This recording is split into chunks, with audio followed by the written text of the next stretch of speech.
The issue of YouTube radicalization has been an annoying fake news story for a long time, and new research actually kind of debunks it.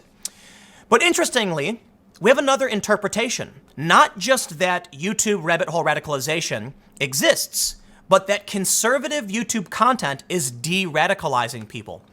This is actually a fascinating interpretation I didn't consider. But when you combine this with the New York Times story, their data, it kind of stands to reason. It's a fact. The more conservative engagement we see, the less fringe far-right engagement we see. I think it's fair to point out that when you had people watching mainstream media and seeing lies, they thought to themselves, this is fake news. I need to go find an alternative. But the only alternatives were the more fringe extreme content. Over time, conservatives started coming onto YouTube and making content, and that gave a real home to people who then walked away from the alt-right and the fringe far-right and said, hey, this makes a lot more sense to me. The data shows that conservative content is getting substantially more traction, and at the same time, the alt-right is going down. Combining this with the New York Times story where you saw a conservative who then watched the intellectual dark web and then watched progressive content, and it stands to reason that's the path. That most people are watching, people like Ben Shapiro, and they're getting their fix of alternative media and then saying, maybe those other guys were nuts. This guy's way better.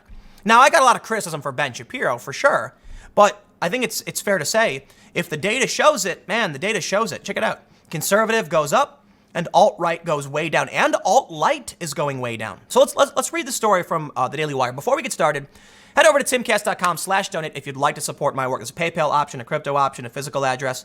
But of course, the best thing you can do is share this video to prove to everybody once and for all that from moderates to conservatives and even to an extent progressives, we are doing the good work on YouTube, de-radicalizing people and creating an enriching and decentralized conversation around political issues the mainstream media never could. Right. Otherwise, they want to destroy us. And that being said, this channel is heavily deranked, okay? They make sure people don't see these videos, and I don't know how long it'll last, so let's read on. A new study out of Penn State's political science department found that rather than conservative content online leading to radicalization, as the popular gateway narrative insists, the reverse appears to be true. Now, I'll stop here. First, it's called the rabbit hole theory. And I also did a video on this a couple days ago, but I didn't see this interpretation, which I now find fascinating because I believe it's actually correct. Let's read. The study, titled A Supply and Demand Framework for YouTube Politics, published online in October, takes a closer look at the popular narrative that YouTube serves as a radicalizing agent, particularly for the right. Conservative content, the narrative goes, supposedly acts as a gateway for viewers, potentially leading them to the fringes of the far right. But as Birkbeck University of London's Eric Kaufman puts it in his succinct summary of the study's key finding, contrary to the gateway drug narrative, the study shows the intellectual dark web, Jordan Peterson, PragerU, Joe Rogan, and Ben Shapiro, Rubin report, is de-radicalizing potential alt-right viewers. Now that is fascinating. And I will stress too, they put this channel in that intellectual dark web category as well, although I do not identify, I gotta admit, aside from Dave, I find a lot of the IDW types to be rather elitist, and I'm not a big fan of ivory tower, academic elitism type stuff. I don't mean that as a negative. I'm not trying to be disrespectful to the people involved. I just think they're very, very much so. Look, man, Sam Harris, Peterson, Weinstein, these are like upper tier academic ivory tower in the literal sense type individuals. These are people who appear on HBO and these establishment shows and things like that. Not people like me. You know what I mean? And people like Sargon and these other more blue-collar types who rose from the ghettos. I don't want to say that for Sargon, but certainly for me, being from the south side of Chicago and then, finding my way through all of this, I do not feel I have much in common at a worldview perspective level to an extent. Like, we agree on a lot of things, but I do believe the IDW has a bit of an elitism air to it. People might get mad that I said that, but that's how I feel, so hey. The study's authors, Kevin Munger and Joseph Phillips, offer 5 categories of the alternative influence network, highly influential thinkers and commentators who have risen up to be competitive voices with the mainstream media. The first category in the leftmost flank, the liberals, like Joe Rogan. The second are the slightly more right skeptics, who push back against some of the leftist orthodoxy, among them Carl Benjamin, Jordan Peterson, and Dave Rubin.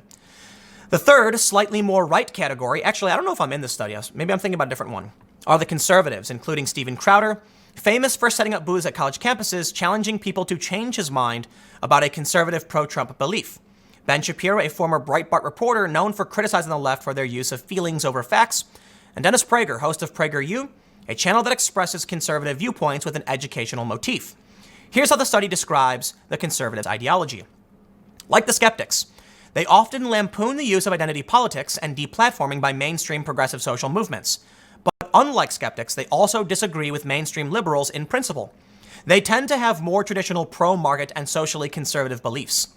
They are different from further right segments of the AIN, however, in that they explicitly oppose anti-Semitism and open appeals to race. Well, hold on. I shouldn't have to do this, but you can literally see the yarmulke on Ben Shapiro's head. And his last name is Shapiro.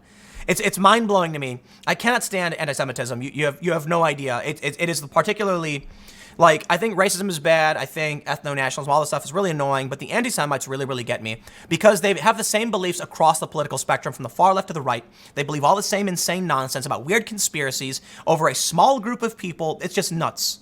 Anyway, the fourth category is the alt-right, which generally attempts to antagonize or troll the left and sometimes espouses racial ideology. The fifth category is the racist alt-right, which is firmly committed to a far-right ideology and often expresses strong anti-Semitism and the belief that white people are genetically superior and advocate for an all-white ethno-state and an end to non-white immigration. The study found that with the skyrocketing of conservative content online, despite a similar increase in alt-right and alt-right content, the total views of conservative content continued to climb while far-right traffic steeply declined. According to trends, the researchers conclude the proliferation of conservative content produced by the likes of Shapiro and Crowder has more likely helped de-radicalize viewers than radicalize them, as the popular narrative has assumed. I missed this in the initial story, and it's probably because Wired didn't write that. Of course, the Daily Wire will, because this makes Ben Shapiro look great. That's Ben Shapiro's outlet, you know. They say, between 2013 and 2016, all segments of the AIN, including the alt-right and alt-right, rose in viewership. However, since the middle of 2017, both of these ideological segments of the AIN have seen a steep decline in viewership. By contrast, conservative and liberal content creators who have much more in common with mainstream discourse than other segments of the AIN have either continued to grow or plateaued in viewership.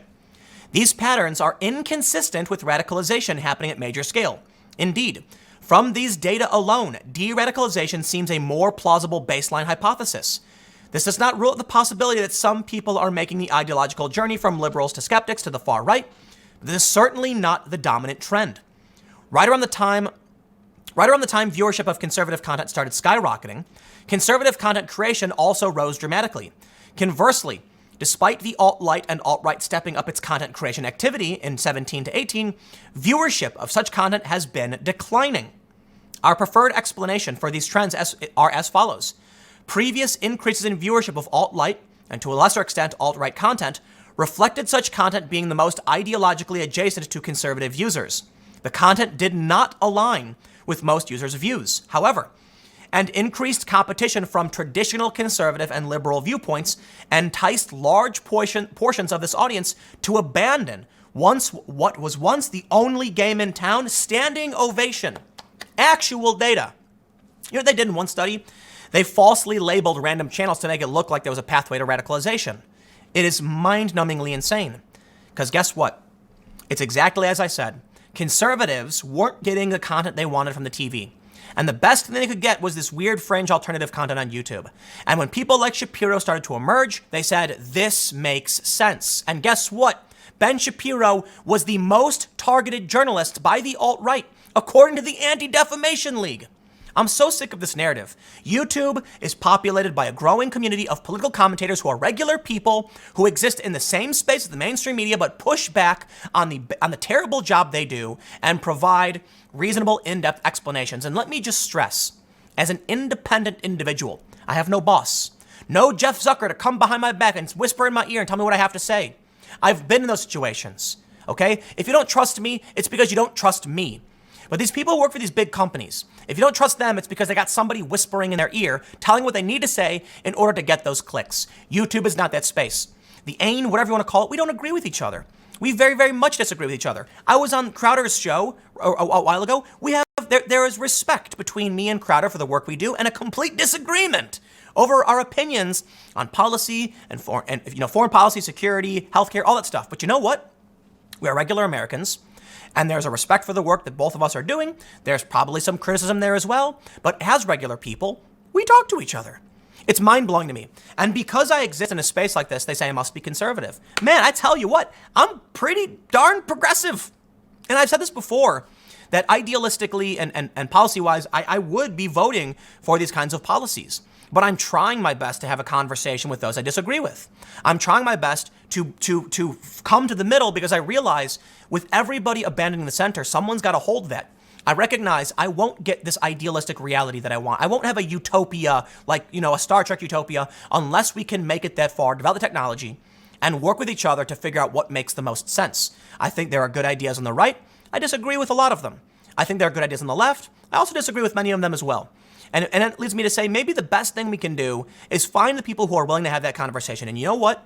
This space that I'm in, I'm critical of the weird mainstream far left individuals and the Antifa. It's because the media ignores it. That's the real gist of the issue here, okay? The media does not spare a minute to rag on all of the Republicans. You don't need to hear the same thing from me. You leave CNN, Fox News, MSNBC, because they do it all day. So it's not, I've criticized Trump over and over and over again, because I really feel that way. But the reason why I so heavily focus on the media and the far left is because they get away with it all the time, and that's frustrating to me. We want to build bridges, okay? I don't know, I don't think I'm the best person in the world. I don't think I'm perfect. I'm doing what I find interesting, and, I have my opinions, and a lot of people don't like that. They say Tim must be far right because he's angry at the social justice warrior types. No, they're authoritarian weirdos who are making it harder to have a real conversation about how to solve problems. I sat down with a table of Trump supporters and explained the concept of systemic racism, and many of them went, "Oh, I never heard that before. I never heard it that way." That's right. Because what happens in the media is either you believe it or you're a bigot. That's not helping anybody, man. When I sit down with people and say, let me explain to you how Pruitt-Igoe worked in St. Louis and how racial, covenants created this pervasive racist system. It's not that the individuals themselves, the police, are overly racist. It's that there is a negative impact on people who historically don't have wealth, who struggle to pay fines in multiple jurisdictions, and that's what they mean by institutional racism. Unfortunately, many people on the left just tell you to bend the knee or else, instead of explaining to you these things.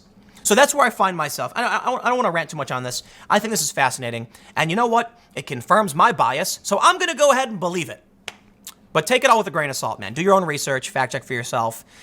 And I think, all I really strive for with doing these videos and anything is to have a calm, reasonable conversation. And even when I talked to Crowder, I ended by saying, look, man, these are my positions. I don't think I'm the smartest person in the world. I don't think I know everything. And that's all you got to say, man. That's all you got to say. I could sit down with someone who's the most ardent Trump supporter in the world. We can talk about our ideas, and they'll end by saying, man, you are so wrong. You have no idea. These ideas make no sense, but at least you're being fair and trying to communicate. I'm like, right. And that's why people like Tulsi. That's why Trump supporters like Tulsi, because she's willing to go on Tucker, willing to go on Hannity. She says, let me talk to you about this. Let me share with you my ideas and take you at your word and act in good faith. Anyway, thanks for hanging out. I might have some segments later. We'll see what happens. But at any rate, I will see you on the next segment. Podcast every day at 6:30 p.m. I'll see you next time.